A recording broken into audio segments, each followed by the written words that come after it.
అనారోగ్యం, ఉద్యోగం, వ్యాపారం అప్పులతో బాధపడుతున్నారా? వెంటనే జేకేఆర్ గురువు గారికి కాల్ చేసి అపాయింట్మెంట్ తీసుకోండి. Hi viewers, India's largest digital media network Suman టీవీకి స్వాగతం. ప్రస్తుతం మనతో ఉన్నారు మోటివేషనల్ స్పీకర్ రామ్ గుళ్ళు. నమస్తే రామ్ గుళ్ళు. నమస్కారం. జీవితంలో మంచిగా ఎదగాలి అంటే నువ్వు ఎన్ని బాధలు వచ్చినా భరించేంత శక్తి నీకుంటే నువ్వు ఖచ్చితంగా లైఫ్లో సక్సెస్ అవుతావు. చాలా మంది లవ్లో పడడం అనేది కామన్. ప్రతి ఒక్కరూ ఆ ఏజ్ నుంచి వచ్చిన వాళ్ళే. అయితే అందులో చాలా మంది చాలా సెన్సిటివ్గా ఉంటారు, అమ్మాయి కానీ అబ్బాయి కానీ. సో లవ్లో వాళ్ళు ఫెయిల్యూర్ అయితే కొంతమంది సూసైడ్ చేసుకుంటారు, కొంతమంది పిచ్చివాళ్ళు అయిపోతారు, కొంతమంది డిప్రెషన్లోకి వెళ్ళిపోయి ఏ పని మీద కాన్సన్ట్రేషన్ చేయకుండా అంటే టైం వేస్ట్ చేస్తూ ఉన్న జీవితాన్ని అంతా నాశనం చేసుకుంటూ ఉంటారు. అంటే ఇంకేంటంటే మేము జీవితంలో ఓడిపోయాం అనే వాళ్ళ మైండ్ సెట్ ఉంటుంది. అలా కాకుండా ముందుకు రావాలంటే ఎలా? చాలా సమాజంలో ఎక్కువగా ఇవే జరుగుతున్నాయి. స్టూడెంట్స్ లో చూసుకున్నట్లయితే ఇవి చాలా ఎక్కువగా జరుగుతున్నాయి. లవ్ లో వెళ్ళడం, లవ్ ఫెయిల్ అయిపోగానే సూసైడ్ చేసుకోవడం, ఇవన్నీ కొంతమంది చాలా సెన్సిటివ్గా తీసుకుంటారు. అసలు ఎందుకు ఈ లవ్లో ఫెయిల్ అయితే అసలు ఎందుకు బాధపడడం? అసలు నిజంగా లవ్ ఫెయిల్ అయితే జీవితం పోయినట్లనా? ఖచ్చితంగా కాదని నేను అంటాను.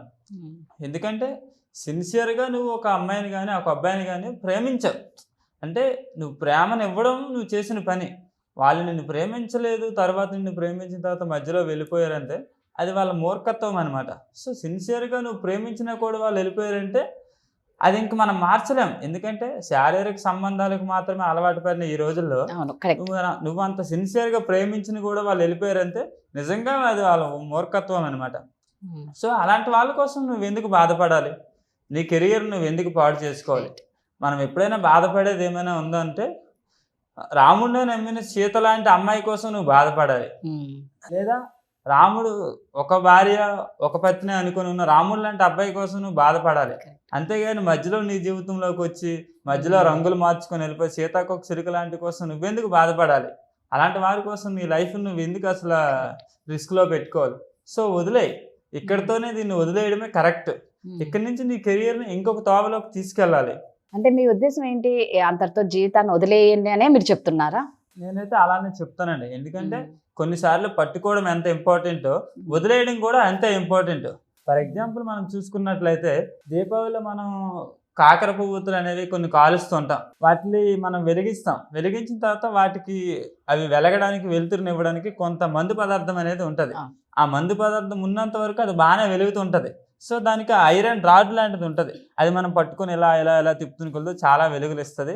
చాలా ఆనందంగా కూడా మనకు అనిపిస్తుంది. సో అది కొంతసేపటికి అలా కాలుతూ కాలుతూ వెలుగులు ఇస్తూ ఆనందాన్ని ఇస్తున్న క్రమంలోనే అది చివరి స్టేజ్కి వచ్చేసరికి అది చాలా వేడిగా మారుతుంది. అది మనం పట్టుకొని అలాగే ఉంటాం. సో కొంతసేపటి తర్వాత ఆ మందు అయిపోయిన తర్వాత అది చాలా వేడిగా వచ్చి మన చెయ్యికి కూడా గాయాన్ని ఇస్తుంది. అంటే మనం ఎంతవరకు దాన్ని పట్టుకోవాలో అంతవరకే పట్టుకోవాలి. అక్కడ కాంచి మనం ఇంకా ఎక్కువగా పట్టుకుంటే ఇంతవరకు మన ఆనందాన్ని ఏదైతే ఇచ్చిందో అదే మనకు బాధను కూడా ఇస్తుంది. అట్ ద సేమ్ టైం ఇక్కడ కూడా అంతే. మన దగ్గర ఏదైతే కావాలనుకున్నారో అది ఉన్నంత వరకు మనతో హ్యాపీగా ఉన్నారు, మనకే హ్యాపీనెస్ ఇచ్చారు. అది అయిపోయిన తర్వాత వాళ్ళు మనల్ని బాధ పెట్టి వెళ్ళిపోవాలనుకుంటారు. సో అక్కడితో మనం వదిలేయాలి. అలా వదిలేయకుండా మనం దాన్నే పట్టుకొని ఉన్నట్లయితే ఖచ్చితంగా మనకు బాధ కలుగుతుంది. అలాంటి బాధను మనం ఎందుకు తీసుకోవాలి? మధ్యలో వాళ్ళు వెళ్ళిపోతే మనం ఎందుకు ఆ బాధను పట్టుకోవాలి, ఉండిపోవాలి? సో మనం వదిలేయడమే కరెక్ట్. అక్కడ మనం వదిలేయాలి కూడా. నిజంగా అదైతే కరెక్ట్. అంటే మనకు నొప్పి తాకి వాళ్ళ వల్ల ఇబ్బంది పడుతూ గాయపడుతూ ఉన్నప్పుడు నిజంగా అక్కడతో స్టాప్ చేయడమే కరెక్ట్. అంతే. మనం వదిలేయడం అంటే ఓడిపోయినట్లు కాదు.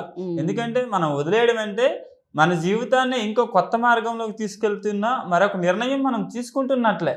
So వదిలేయడమే correct. కొత్త నిర్ణయాలు తీసుకోవాలనుకున్నప్పుడు పాత వాటిలో వదిలేసి మనం ముందుకు వెళ్ళాలి. కొన్నిసార్లు ఫర్ ఎగ్జాంపుల్ మనం గాలిపటాన్ని మనం ఎగ్జాంపుల్గా తీసుకోవచ్చు. ఒక అబ్బాయి గాలిపటాన్ని పట్టుకొని ఎగరేస్తూ ఉంటారు. ఒక అబ్బాయి అవ్వచ్చు, అమ్మాయి అవ్వచ్చు. కొన్ని పండగ పూటలు కానీ సాయంత్రం పూట కానీ మనం గాలిపటాలు ఎగరేస్తూ ఉంటాం. గాలిపటాన్ని ఎగరేస్తూ ఉన్నప్పుడు ఆ గాలిపటం పైకి ఎగురుతూ ఉంటుంది. పైకి ఎగురుతూనే ఉంటుంది. ఆ ఎగురుతున్న గాలిపటాన్ని పట్టుకునే ఒక దారం పట్టుకునే వ్యక్తి ఒకరు ఉంటారు. సో ఎంత ఎత్తుకైతే గాలిపటం పైకి ఎగురుతుంటో ఆ ఎగురుతున్న గాలిపటాన్ని ఒక దారంతో అంతే ప్రొటెక్టివ్గా ఒక వ్యక్తి పట్టుకొని ఉంటారు. అంటే దాని అర్థం ఏంటి? నువ్వు పైకి వెళ్తున్నావు అంటే దాన్ని అంత ప్రొటెక్టివ్గా పట్టుకునే ఒక వ్యక్తి వెనకున్నాడని అర్థం. సో అది ఆలోచించకుండా ఆ పైకి వెళ్తున్న గాలిపటం ఆ దారంతో ఉన్న బంధాన్ని, ఆ వ్యక్తితో ఉన్న బంధాన్ని మధ్యలోనే వదిలేసి నేను బయటికి వెళ్ళిపోవాలని ఆలోచించింది అనుకోండి.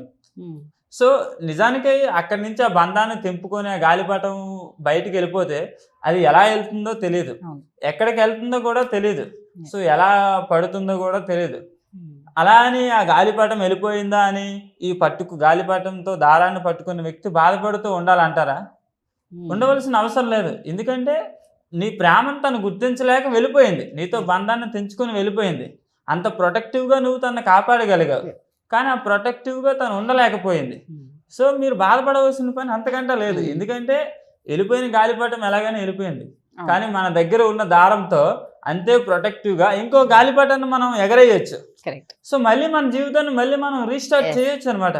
అంతే ప్రొటెక్టివ్గా, అంతే కేరింగ్గా మనం ఇంకో గాలిపటాన్ని ఎగరేయచ్చు, చాలా బాగా మనం ముందుకు వెళ్ళవచ్చు. సో మన దగ్గర నుంచి వెళ్ళిపోయిన కోసం మనం బాధపడుతూ ఉండాల్సిన పని లేదు. నువ్వేదైతే ఇంతవరకు కేరింగ్ చూపించావో అదే కేరింగ్ని మీ తల్లిదండ్రుల మీద చూపించండి, లేదా మీ తల్లిదండ్రులు మీ పైన పెట్టుకున్న ఆశయాలు నెరవేర్చడం మీద మీ ఫోకస్ని చూపించండి. ఎందుకంటే ప్రతి ఒక్క తల్లిదండ్రులు కూడా మన పిల్లలు బాగుపడాలని అహర్నిశలు కష్టపడి మనకి వెన్నంటే ఉంటారు. సో అలాంటి వాళ్ళ కోసం మనం బాధపడాలి. కానీ మధ్యలోనే వచ్చి మన తల్లిదండ్రులు మన మీద పెట్టుకున్న ఆశయాల్ని మధ్యలోనే తొక్కేస్తూ మనల్ని రోడ్డు మీద తీసుకెళ్ళి నడి రోడ్డు మీద మనల్ని వదిలేసి వెళ్ళిపోయిన వాళ్ళ కోసం మనం ఎందుకు బాధపడాలి? మన తల్లిదండ్రులు మన మీద ఏదైతే ఆశయాలు పెట్టుకున్నారో అవి నెరవేర్చడం కోసం మనం బాధపడాలి. మన ఫోకస్ దాని మీద చూపించాలి. అంతేకోసం నన్ను వదిలి వెళ్ళిపోయారు, వాళ్ళ కోసం నేను బాధపడతాను, వాళ్ళ కోసమే నేను ఉంటాను అంటే అది ఎప్పటికీ కూడా కరెక్ట్ కాదండి. ఎందుకంటే మన తల్లిదండ్రులు మన మీద పెట్టుకున్న నమ్మకాన్ని మనం నిలబెట్టాలి. అలా నిలబెట్టాలి అంటే మనం ఖచ్చితంగా ఆ ఆశయాలు నెరవేర్చుకునే క్రమం మీద మనం ఫోకస్ చేయాలి. అంతేగాని ఎలా పడితే అలా బాధపడుతూ ఉంటానంటే అలా జీవితాన్ని ఎప్పుడు మనం ముందుకు తీసుకెళ్ళాలి.